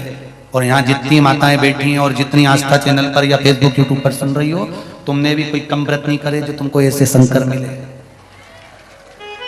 तुम्हारे भी व्रत कम नहीं होंगे जो इतने शिव जी मिले और तुमको यहाँ कथा में गाड़ी पे लेके आए हो बिना गिराए। ये शिव की कृपा है।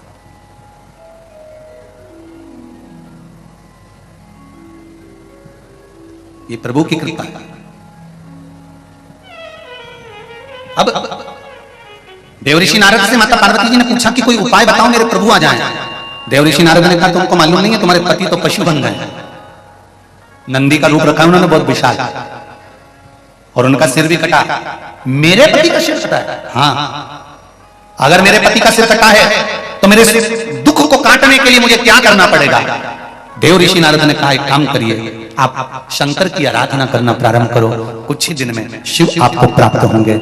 सिर कटने के बाद किसका जुड़ता है? पर पार्वती जी ने जो शिव की आराधना करी, भगवान शंकर का ऐसा पशुपति व्रत का फल मिला कि पार्वती का दुख कटकर शिव सामने आकर खड़े हो गए। ये शिव की कृपा।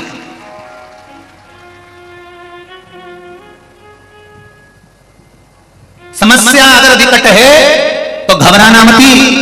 जितनी समस्या विकट होती है उतना ही महादेव निकट होता है, यह निश्चित है।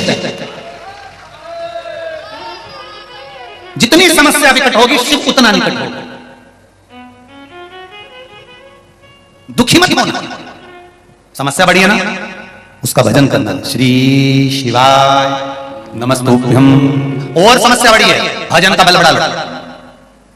समस्या और ज्यादा बड़ी है तो शंकर जी के मंदिर में जैसे डॉक्टर कहता है 3 टाइम गोली खाओ, समस्या बड़ी हो तो शंकर के गुणगान 3 बार गाना प्रारंभ करो, सुबह दोपहर शाम 3 टाइम गोली खाओ, आराम लगना प्रारंभ हो जाएगा। ज्यादा समस्या है शंकर के मंदिर जाओ। तो क्या दिन में तो मंदिर बंद रहता है? मंदिर भले बंद रहेगा, शिखर थोड़ी ना बंद रहेगा, उसके दरवाजे पर जाकर के कराना, आ गई हूं, ध्यान रखना, प्रणाम करता रह जाओ, बस चेहरा दिखाना उसके द्वार पर और बोलकर।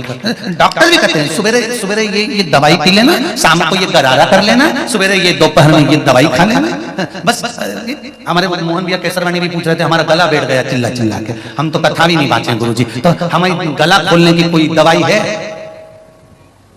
हमने कहा एक ही दवाई है, एक लोटा, बस जाओ चढ़ाओ आचमन करो वापिस आ जाओ। अब क्या हम भी तो वही करते हैं। अगर कभी बोल बोल कर गला गड़बड़ हो जाए तो शिव जी को बस मंदिर में जाके एक लोटा जल चढ़ा, कटोरी भर के पानी लिया, शंकर भगवान को निहारते, ठीक है, करना क्या उसमें? पहले प्रैक्टिकल अपने ऊपर करो, फल मिल रहा है नहीं मिल रहा है, उसके बाद जनमानस का बोलो, फल मिलेगा निश्चित है। पार्वती जी की समस्या विकट थी, भगवान शंकर कैसे मिलेंगे? पार्वती जी की समस्या को मिटाने के लिए भगवान देवऋषि नारद ने कहा शिव की आराधना करो। शंकर की आराधना करी, आराधना करते करते करते करते प्रदोष का समय आ गया। प्रदोष का समय आया, माता पार्वती ने आराधना में देरी नहीं करी। भगवान को रिझाने के लिए जो माता पार्वती भगवान शंकर को रिझाने के लिए जो भोग बनाती थी, प्रसाद बनाती थी, वही पार्वती जी ने प्रसाद का निर्माण करा। प्रदोष काल में पार्वती जी ने शिव की आराधना कर वो प्रसाद का भोग लगाया। शंकर को बुलाने के लिए उनकी पसंद का पकवान, उनकी पसंद का प्रसाद सामने रख दिया। इसीलिए पशुपति व्रत में शाम के टाइम पर प्रसाद का महत्व होता है। बहुत समस्या है, बहुत टेंशन है, शंकर के मंदिर में थोड़ी देर जाकर बैठो, प्रयास करो, षडाक्षर मंत्र ओम नमः शिवाय, पंचाक्षर मंत्र नमः शिवाय, श्री शिवाय नमः, मंत्र स्मरण में डूब।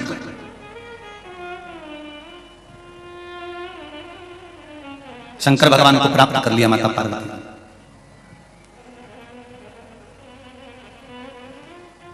पार्वती जी ने पूछा प्रभु ऐसे कौन से असुर थे राक्षस जिनका संहार करने के लिए आपको पशु बनना पड़ा? भगवान शंकर कहते हैं राक्षस का संहार करने के लिए मैं पशु नहीं बनाऊं। शिव जी कहते हैं पार्वती से सुनो पार्वती, मैं 33 कोटि देवी देवताओं को पशु बनाया था, उनके उद्धार के लिए मैं पशुपति नाथ बना, उनके उद्धार के लिए। राक्षसों के संहार के लिए मुझे पशु बनने की जरूरत नहीं, मैं तो उद्धार के लिए। और ये पशुपति जो व्रत है ना, हमको तो लगता है ये संपूर्ण विश्व के उद्धार के लिए है। ये दबा हुआ था शिव महापुराण में, इसको कोई उजागर नहीं करा था। श्री शिवाय नमस्तुभ्यम मंत्र दबा हुआ था शिव महापुराण में, विदेश्वर संहिता में, इसको किसी ने उजागर नहीं करा था। पशुपति व्रत दबा हुआ था, इसको किसी ने उजागर नहीं करा था। बेलपत्री दबी हुई थी, इसको उजागर नहीं करा था। एक लोटा जल लोग समझ नहीं पाते थे, उसको उजागर नहीं करा था। रुद्राक्ष की महत्वता, उसको उजागर नहीं करा था। शिव पुराण के कई तत्व ऐसे जुड़े हुए हैं जो संसार में व्यक्ति को दुख भोगे बिना परमात्मा मिल सकता है, बस स्मरण करने वाला। छुपा हुआ था शिव पुराण में, वो निकाल। और आज केवल देश में नहीं, विदेश में भी, संपूर्ण विश्व में लोग पशुपतिनाथ का व्रत कर रहे हैं, बेलपत्री का प्रयोग कर रहे हैं, जल चढ़ा रहे हैं, उसका फल मिलता है, निश्चित है, मिले, प्राप्त होगा और अवश्य। ये शिव की कृपा से मिला, शंकर की। मैं भगवान शंकर कहते मेरा पशुपति दर्शन, मेरा पशुपति नाथ बनना संपूर्ण जगत के कल्याण के लिए। इसलिए पशुपति व्रत ये नहीं कि महिला के लिए करे, जिस दिन पुरुष को जरूरत पड़े तो पुरुष भी 5 व्रत उठा ले, बच्चों को जरूरत पड़े तो बच्चे भी 5 व्रत उठा ले, बेटियों को जरूरत पड़े कि बेटियों को भी कोई आगे बढ़ना है, कोई कर्म करना है, बेटियां भी 5 व्रत उठाएं। पशुपति व्रत किसी एक के लिए नहीं, पशुपति व्रत सबके लिए है, चाहे ब्राह्मण हो, चाहे क्षत्रिय हो, चाहे वैश्य हो, चाहे शूद्र हो, सबके लिए पशुपति व्रत की महत्वता है। सब कर सकते हैं पशुपति व्रत की महत्वता। संपूर्ण विश्व के कल्याण के लिए भगवान ने ये व्रत की महत्वता का दर्शन दिया। भगवान शंकर के पुत्र श्री गणेश जी कार्तिकेय और अश्व सुंदरी का दर्शन हम यहाँ कर रहे हैं, भाव के साथ, आनंद के साथ। आज